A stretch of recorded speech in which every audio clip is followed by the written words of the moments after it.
Under a sky stained crimson with chemical fire, the ruins of the battlefield stretched for miles. Charred soil, shattered exoarmor, twisted steel still smoking from orbital strikes. The wind howled through broken hulls and craters filled with ash, carrying the scent of blood and ozone. Among this silence, a faint gasp broke through. Buried beneath the wreckage of what had once been a diplomatic transport, a wounded figure stirred. Her breathing was shallow, the sound wet and uneven. The fractured ribs beneath her chest plate pressed into her lungs, and one eye remained swollen shut. Her name was Tyra, and though she bore the title of princess, she was no symbol of grace or admiration. She had always known she was considered grotesque by her own people, her mandibles uneven, her skin marred with ridges instead of smooth shine, her voice raspy rather than melodic. That difference, once merely a burden, had now become her death sentence. The evacuation had been chaotic. Her escort fled when the enemy broke through the outer line. The screams of their generals filled the comms, orders shouted, then silence. She remembered crawling toward the extraction site, one leg dragging uselessly behind her, leaking glowing purple blood. Her security detail looked down at her, eyes cold. "She will not survive. Prioritize the counselors," they had said. And then they were gone.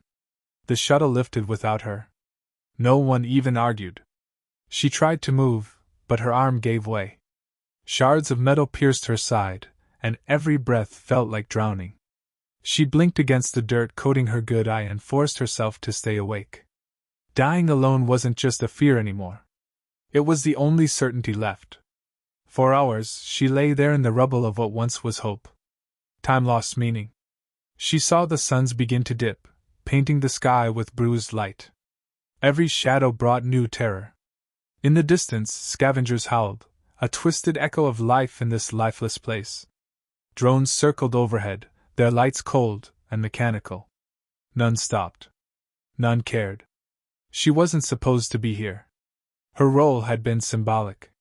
Her presence on the diplomatic vessel was a gesture of trust, her people offering a flawed child to signal humility.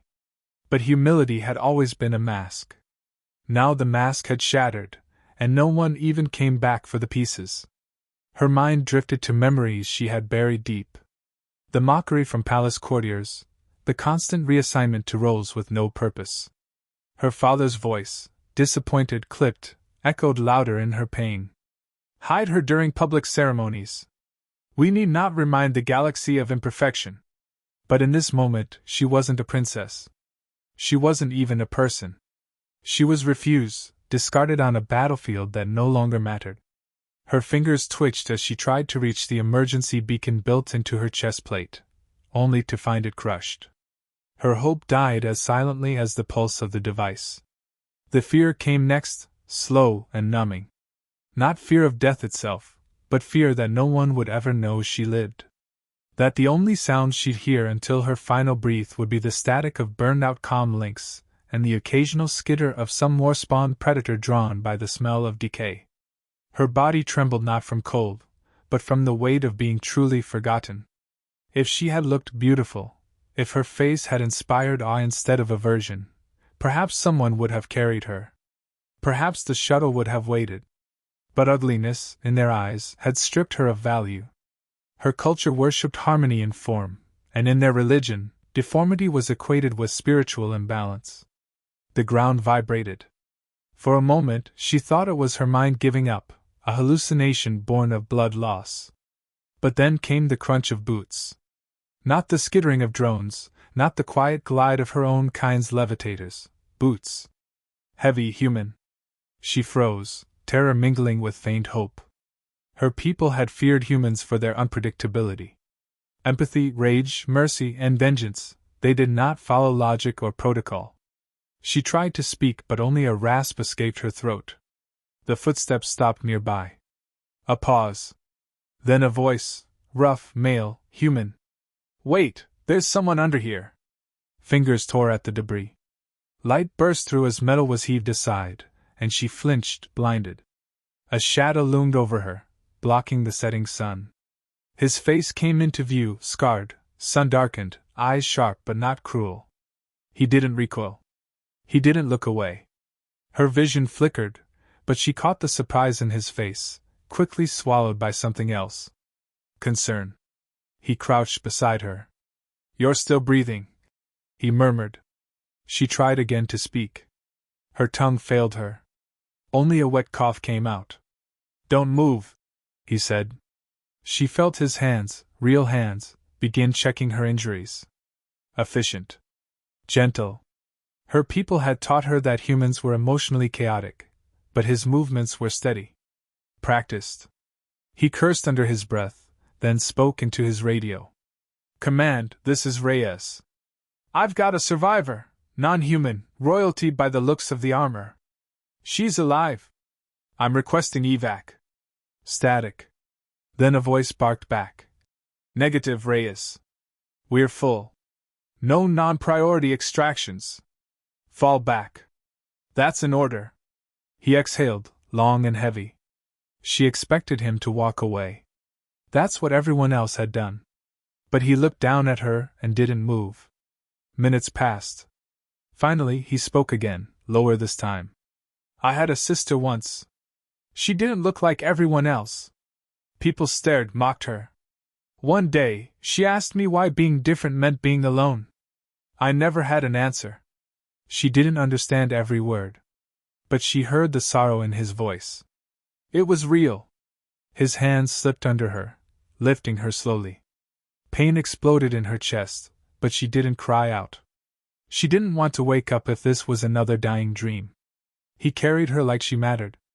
Like she wasn't a curse or a burden. As they moved across the wasteland, the wind picked up again, carrying away the silence. Something had changed. For the first time in her life, someone had stayed. Reyes had expected the battlefield to be quiet by then, with most evac teams long gone and enemy scanners redirecting elsewhere. What he didn't expect was the weight of her, the alien princess, in his arms. Not physical weight, but the emotional heaviness of her situation. Her breathing was ragged, her body limp, and the blood oozing from under her armor glowed in a way that unsettled him. Yet what struck him more than the injuries was the way she clung to life despite being so clearly abandoned. He moved fast, cutting between collapsed structures, scanning for any remaining operational human med stations or mobile units, all while dodging surveillance drones still patrolling the area. He could have left her. No one would have questioned him. His squad had orders, and the command had made it clear, non-human assets were not to be prioritized, especially not after the collapse of the joint negotiation effort. This alien wasn't just part of the failed diplomatic mission, she was its symbol. A representative of a species many humans still didn't trust. Some even blamed her for the breakdown that led to the fighting. And yet, Reyes kept moving, faster now, not caring about the soreness in his legs or the sharp sting in his side where shrapnel had nicked him earlier. There was something about her face, strange as it was, that haunted him. The crusted dirt didn't hide the way her features had twisted in pain, or the tear tracks that had dried on skin so different from his own. He wasn't a politician, wasn't a diplomat, just a combat medic, trained to stabilize and evacuate. That training didn't specify species. It had only emphasized one thing: don't let people die if you can stop it. He reminded himself of that every time the voice in his head asked why he was risking his own life for someone his own command had deemed unworthy of saving. The deeper he went into the ruins, the more hostile the environment became. Fires still burned in some areas. Collapsed buildings smoked quietly. It wasn't safe, and the enemy had left booby traps to finish what the first attack hadn't. Still, he pressed on, guided by his gut and his stubborn refusal to let go. Occasionally she stirred. A flicker of a sound escaped her, not a word but a noise, small, vulnerable. Reyes adjusted his grip and whispered that she'd be all right. He wasn't sure she understood him, but she calmed a little every time he spoke. By the time he reached what was left of an abandoned forward medic post, the skies had begun to dim, cloud cover rolling in like bruises over a wounded planet. The site had been hit hard, but there were supplies left behind. Stims, field dressings, plasma sealers. Enough to keep her alive for a little longer. He laid her down gently and began working. Every time he peeled away a layer of armor, he found more injuries, some fresh, others older, scars she'd likely carried long before today. That realization made his stomach knot. She hadn't just been wounded in battle. She had been wounded her entire life. He stabilized her vitals and injected a coagulant into a vein just beneath her shoulder. She twitched, eyes fluttering open briefly. Her gaze met his, full of confusion and fear. Slowly, she raised a trembling hand, brushing against the patch on his sleeve, the human insignia. She didn't pull away. She didn't recoil. That meant something. Reyes couldn't say what, but it struck him deeper than he expected. After the immediate danger passed, he allowed himself to sit for a moment. He looked at her, breathing easier now, and wondered what kind of life she had led before today. Did her people ever see her? Not her title, not her bloodline, but her, who she really was. He doubted it. He had seen the way some aliens treated their own, especially when physical beauty equated with societal value. It wasn't just unjust, it was inhuman, if he could even use that word anymore without irony. He tried again to contact base, knowing the answer would likely be the same. Still, he hoped something might have changed. It hadn't. The voice came back, tired and irritated. Reyes, you are ordered to return to extraction. Leave the alien. She's not our problem. He didn't respond. He just switched off his radio. If following orders meant letting someone die just because they didn't fit a mold, he wanted no part of it. She began to speak in her language, slow, slurred. He recognized only a few words from the shared diplomatic phrasebooks issued months ago. One word came up more than once. Alone.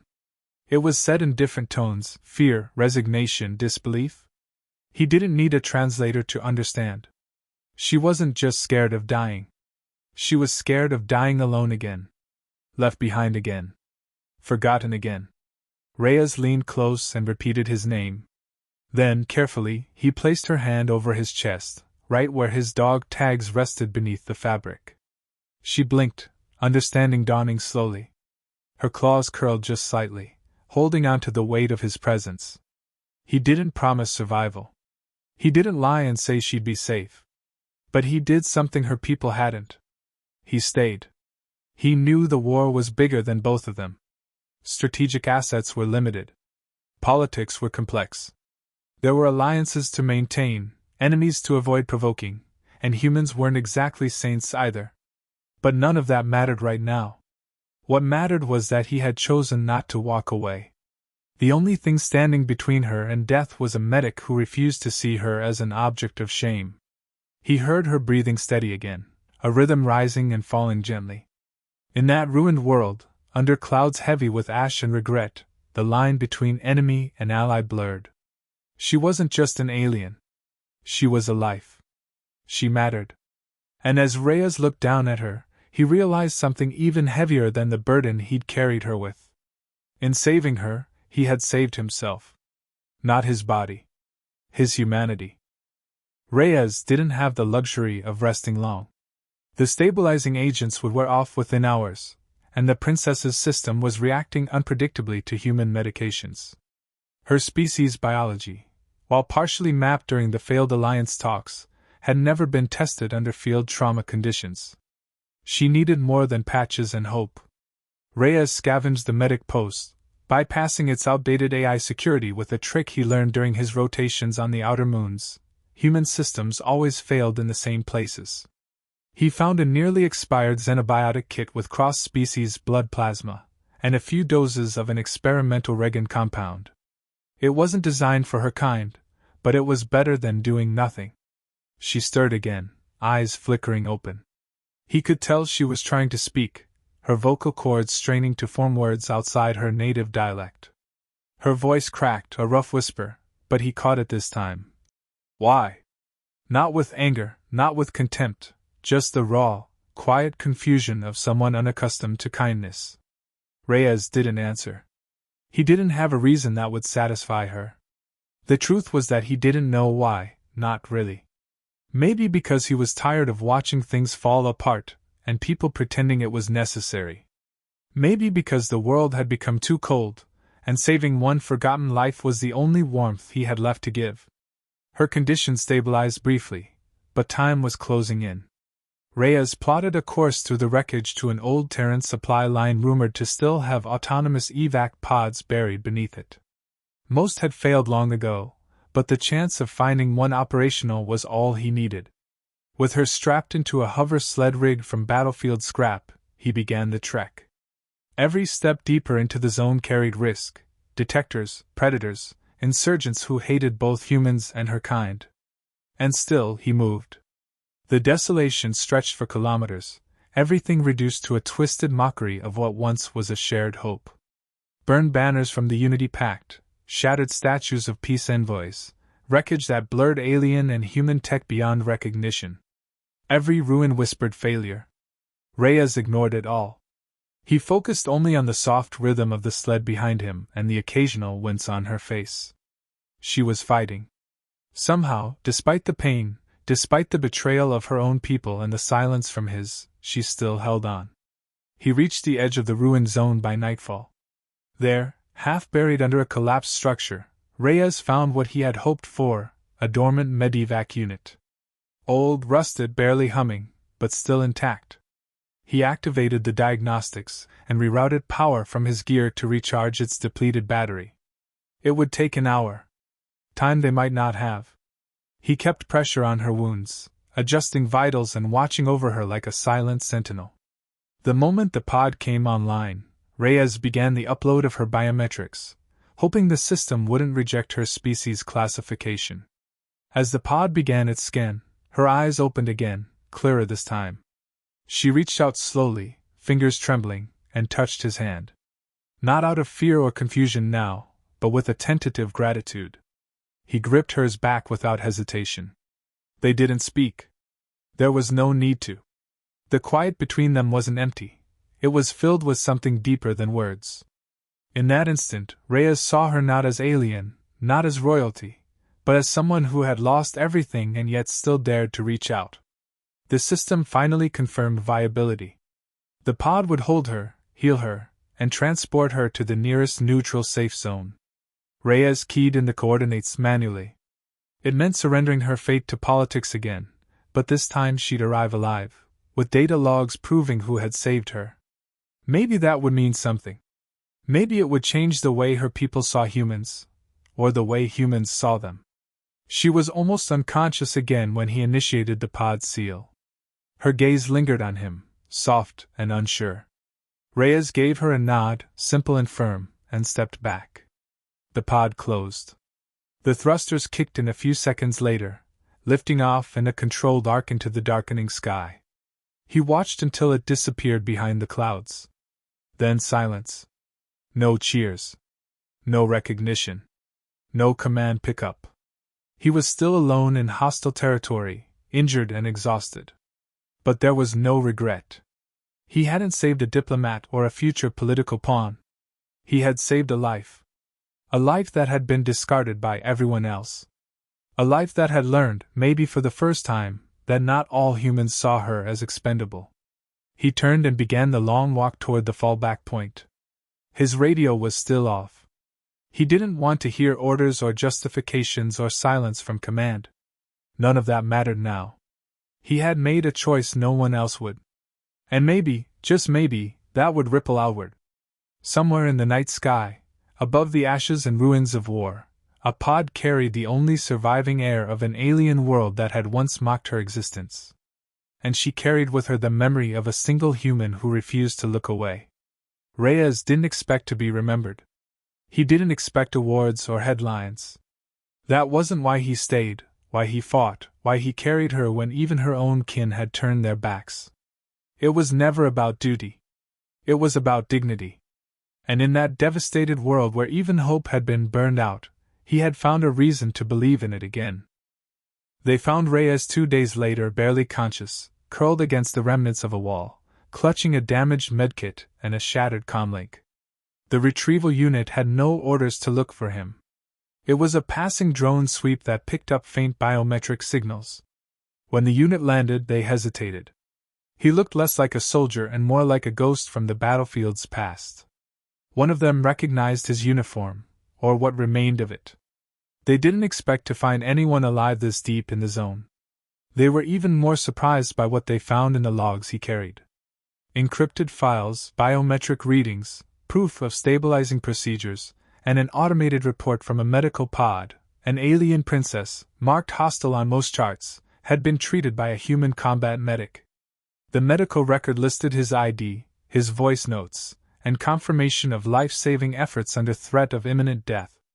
When they uploaded it to Central, the reaction wasn't applause or medals. It was silence, followed by immediate classification. The report was deemed politically volatile. Dangerous. Not because it was false, but because it was too true. Reyes had done what no one else had dared, extended compassion where policy had commanded disdain. The princess had survived. That much they couldn't hide. She emerged from the pod 3 days after reaching the neutral medical outpost. Her condition was critical but recoverable. Medical staff were briefed to avoid direct interaction. She was labeled an observer, kept under surveillance, monitored for threats. But none of that mattered to her. The first thing she asked when she could speak clearly wasn't about her people or her future. It was about the human. The one who had stayed. The one who had refused to leave her behind. She asked for Reyes by name. That alone caused waves in diplomatic circles. Because she didn't just survive, she spoke about him. Not with resentment. Not with superiority. But with reverence. The alien leaders, stunned by the fact that a human had risked his life for someone their own court had dismissed as unfit to rule, tried to spin it as manipulation. A clever tactic by a desperate soldier. But her testimony, and the footage from the pod, told a different story. A story of pain, of sacrifice, of a connection forged in the middle of nowhere, between two broken survivors of a failed alliance. United Nations Central Command was cornered. They couldn't admit what had happened. A single human medic had created a political shift more powerful than years of hollow negotiations. His story began leaking through unofficial channels. First among soldiers, then across underground forums, then through voices in the media that still dared to defy protocol. They called him the Ghost Medic. The man who carried an alien across a battlefield because it was right, not because it was required. The man who proved that decency hadn't died in the ashes of peace. Back on Earth, veterans who had once served with Reyes started speaking out. They painted a picture of a man who didn't follow rules blindly, but who never turned away from pain. A man who didn't care what species someone was if they were bleeding. A man who could have taken a shuttle out weeks earlier but stayed because he heard there were wounded still trapped. The more they spoke, the more the story grew. On her homeworld, the political factions that had ridiculed the princess for her appearance and presence at the peace table were suddenly forced to defend her. Her survival, and her new voice, became a symbol of resistance, not against humans, but against hatred from within. She called out her own people for the weakness of abandoning empathy. She didn't preach alliance. She demanded understanding. And in every statement, she invoked the human medic who had saved her. Reyes, once declared lost in action, was now too visible to bury quietly. He recovered slowly in a secure medical wing, surrounded by silence and suspicion. Officials interrogated him, trying to find motives, trying to detect propaganda. But he said the same thing each time: she was injured, no one else helped, and he wasn't going to let someone die alone. That was all. No politics. No mission. Just the act of saving a life because it mattered. The president of Earth's unified coalition gave a half-hearted statement weeks later, referring to the incident as a complex situation of humanitarian resolve during chaos. It didn't matter. The public didn't need politics anymore. They had the story. They had the files. And they had their symbol. Reyes didn't just save a life. He exposed the rot in the system, the way both species had dehumanized each other, let fear drive decisions, and forgotten the cost of ignoring those who fell between the cracks. Military tribunals were quietly cancelled. Honors were considered, then shelved. No medal could do justice to what he had done, and they feared making him a hero would destabilize too much. But across the outer colonies, murals appeared. His likeness, rough and unpolished, painted on walls. Some showed him kneeling beside a wounded figure. Others showed just his hand reaching down, offering help. Always in shadow. Always faceless. Because it was never about identity. It was about the act itself. The princess, now recovering fully, made one final broadcast to both governments before vanishing from public view.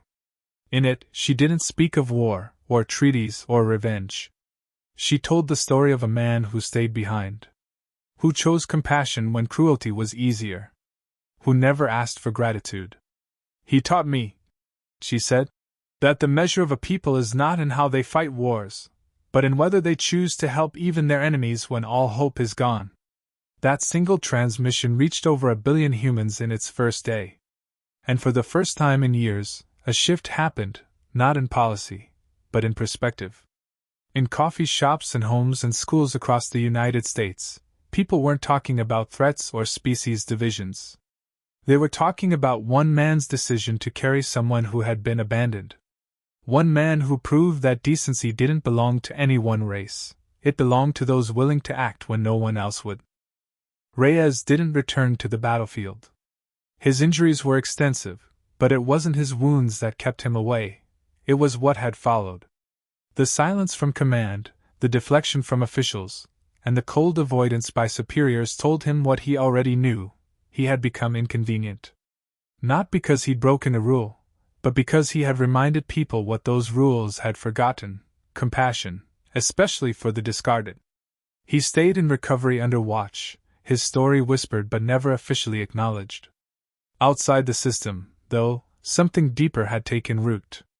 Across human colonies, soldiers began asking harder questions. Not about orders, but about what it meant to carry them out without humanity. Reyes' decision wasn't just a tale of heroism. It became a mirror held to every operative and diplomat who had let politics blind them to pain. Independent medics began forming new protocols, prioritizing treatment without bias, declaring neutrality in conflicts where civilians, human or alien, were left to die in diplomatic limbo.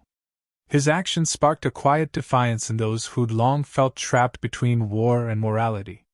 The alien princess vanished from public discourse shortly after her final transmission. Intelligence analysts speculated she'd returned to exile, others claimed she entered deep negotiations with underground reformists. But her voice didn't fade.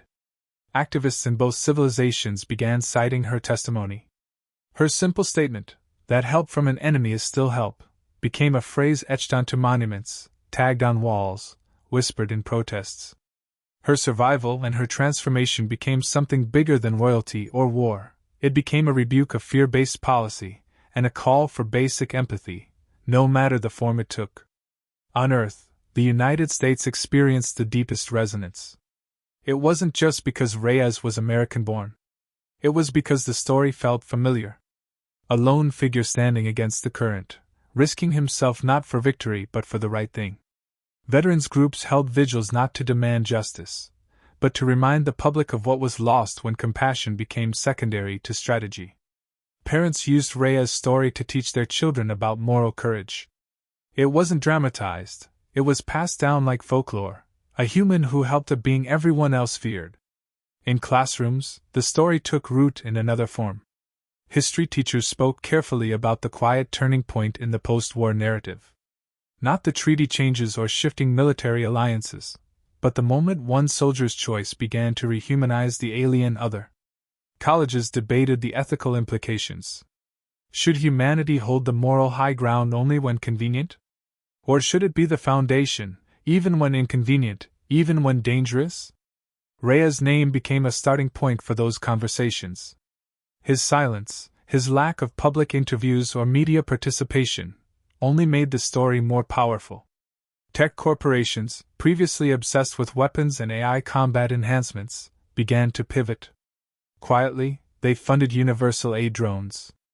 Algorithms were adjusted not to prioritize allies but casualties. It wasn't driven by government, it was market response. People wanted to invest in hope again. When private donors began funding cross-species medical outreach, they named the project after him. Not Reyes' initiative. just RAISE, an acronym retrofitted, responsive emergency yield for every species. The irony wasn't lost. He didn't do it for species. He did it because someone needed help. As these efforts grew, subtle resistance followed. Certain factions, both alien and human, saw this humanitarian shift as weakness. They pushed hard for military buildup, anti-contact laws, and planetary isolation. But they couldn't stamp out the momentum. Because something had changed, not in law, but in belief. Humanity, despite centuries of progress, had often stumbled in empathy. But Reyes reminded them of their capacity to stand up alone, to act without backup, to choose right when rules demanded silence. And in doing so, he reawakened something older than any constitution or doctrine, the raw instinct to protect the vulnerable. Years passed. Governments moved on. New wars emerged. But Reyes' story endured, not as a propaganda tool, but as a quiet ember kept alive by those who saw in it a reason to try harder. Peace was still elusive. Hatred still flared. But in some of the darkest corners of the galaxy, unexpected things began to happen. Human medics arrived on alien moons without escort. Alien volunteers walked into human refugee zones without fear. Not in large numbers. Not yet. But enough to matter. Enough to prove the lesson had survived. In the middle of it all, Reyes lived in obscurity. No medals adorned his walls. He didn't speak at conferences. He declined interviews. He took a civilian role training medics in emergency ethics, teaching them to assess not just vitals, but context. He never referred to the princess. He never sought vindication. But every class he taught left changed, not because he demanded it, but because he embodied it. They said he had a way of looking at suffering without flinching. Not because he was fearless, but because he remembered what it felt like to be alone in the rubble, holding the life of another in his hands and knowing that no one else was coming. On her side of the galaxy, the former princess, now a silent architect of quiet reform, watched the slow growth of the seeds he had planted. She never reached out again, understanding that some debts are too sacred for words. But in her own way, she kept him alive, through policy changes, sanctuary efforts, and silent pardons granted to former enemies. She didn't do it in his name. She did it in memory of a night under stars where her life was measured not by bloodline, but by the steady hands of a human who refused to let her die. And in the end, when Reyes finally passed in his sleep years later, it wasn't the system that mourned him. It was the people he touched without ever knowing their names. Alien doctors lit candles on moons where war once raged. Human children, who had learned his story from bedtime retellings, placed pebbles on memorial stones in his hometown. The official record barely noted his death. But across countless worlds, beings who once would have killed each other on sight paused for a moment. Not for politics. Not for peace treaties. But for a memory. A memory of a single act of mercy that transcended species, culture, and war. A reminder that even in the cold silence of space, there are still hearts that choose warmth. And one of them, faceless in the shadows, had changed everything, just by deciding not to leave someone behind.